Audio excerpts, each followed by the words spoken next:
Okay, so Keith, I have a comment on Claude 4. First of all, there's a group of people in the world that you trade with that believe that inflation is equal to CPI, and therefore you can define a Claude 4. There's a group of people that I align with, the Bitcoiners, that believe that the true inflation rate is not CPI, but rather it's the asset inflation rate. It's the rate at which the long bond or the T-bill or equities have been moving up for the past decade, or the expansion of the monetary supply. So if you focus on inflation as CPI, it's 1% or less.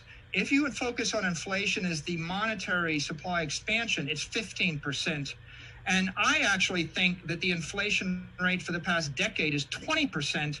If you look at the cost of a 10-year bond that yields $50,000 a year in interest, it went from $1 million to 10 million in 10 years. That's 22% inflation.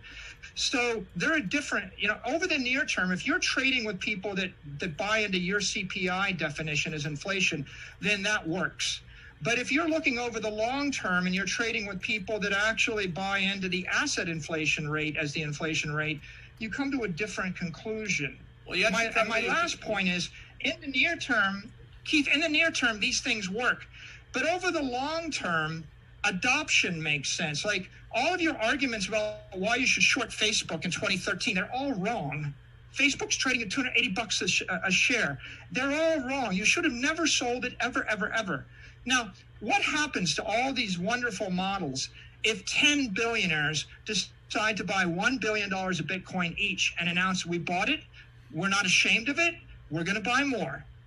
All your models are destroyed, completely devastated. Bitcoin goes to the moon, because what really matters is, with Facebook, does it work? Do 1 billion people use it?